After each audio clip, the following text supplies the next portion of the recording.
সুপ্রিয় দর্শক মণ্ডলী, আপনাদেরকে সাদর আমন্ত্রণ জানাচ্ছি দি নিউজ পোর্টালের বিনোদন ডেস্কে। দুর্গাপূজায় আসছে বন্ধুত্ব আর অ্যাডভেঞ্চারের গল্প নিয়ে ব্যাচেলর ইন ট্রিপ। আসন্ন দুর্গোৎসবে প্রেক্ষাগৃহে আসছে একদল তরুণের বন্ধুত্ব, খুনসুটি, অ্যাডভেঞ্চারের গল্প নিয়ে নির্মিত সিনেমা ব্যাচেলর ইন ট্রিপ। ছবিটি পরিচালনা করেছেন নাসিম শাহনিক। সোমবার রাজধানীর একটি অভিজাত রেস্টুরেন্টে অনুষ্ঠিত হয়ে গেল সিনেমাটির সংবাদ সম্মেলন। করোনার ধাক্কায় মানুষ যখন হতাশা আর অবসাদের মধ্য দিয়ে দিন কাটাচ্ছিল, তখন এক ঝাঁক ব্যাচেলর বেরিয়ে পড়ে জীবনে নতুন রং ছড়াতে। যাত্রাপথে তারা যেমন বন্ধুত্ব আর মজার মুহূর্ত ভাগাভাগি করে, তেমনি অপ্রত্যাশিত নানা ঘটনারও মুখোমুখি হয়। এই হাসি, খুনসুটি, দুঃসাহস আর অপরাধের মিশেলেই তৈরি হয়েছে ব্যাচেলর ইন ট্রিপ।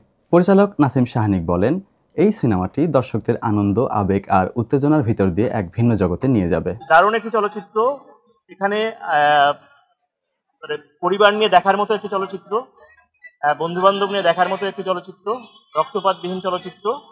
আশা রাখি সবার ভালো লাগবে, আপনারা সবাই দেখতে আসবেন। সিনেমাটিতে অভিনয় করেছেন জনপ্রিয় অভিনেতা সজল নূর, কায়েস আরজু, শিরিন শিলা, মুকিত জাকারিয়া, শবনম সুবর্ণা, কচি খন্দকার, আফফান মিতুল সহ আরো অনেকেই। এইবার ভিন্ন আঙ্গিকে দর্শকদের সামনে হাজির হচ্ছেন জনপ্রিয় অভিনেতা আফফান মিতুল। যেটা না সেটা রিভার্স একটা ক্যারেক্টার প্লে করলাম, বাট খুব ভালো লাগে যে এক এক ছবিতে এক একটা ক্যারেক্টার পোর্ট্রে করতে গিয়ে ওই ক্যারেক্টারটাকে এক ধরনের উদযাপন করা হয়, ভালো লাগে।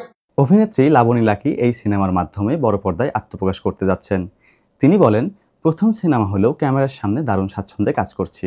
আমার ফার্স্ট মুভির কাজ, তো আমি কেমন আমার লাগলো, তো আমার প্রথম মনে হয়নি যে আমি একটু মুভিতে শুট করতেছি। মনে হয়েছে যে যখন আমি শুটে গেলাম যে আমরা একটা খুব পিকনিক স্পটে আসছি, সেভাবে কাজ করেছি। চরিত্র ও গল্পের পাশাপাশি দর্শক উপভোগ করবেন কুয়াকাটার মনোমুগ্ধকর প্রাকৃতিক সৌন্দর্য। বিশাল কাস্টিং নিয়ে সেখানে শুটিং করাটা ছিল এক বিশাল চ্যালেঞ্জ, জানিয়েছেন প্রযোজক মামুন ইসলাম। আমাজন ফিল্মসের ব্যানারে নির্মিত ব্যাচেলর ইন ট্রিপ মুক্তি পাচ্ছে আগামী 3 অক্টোবর দুর্গাপূজার উৎসব ঘিরে।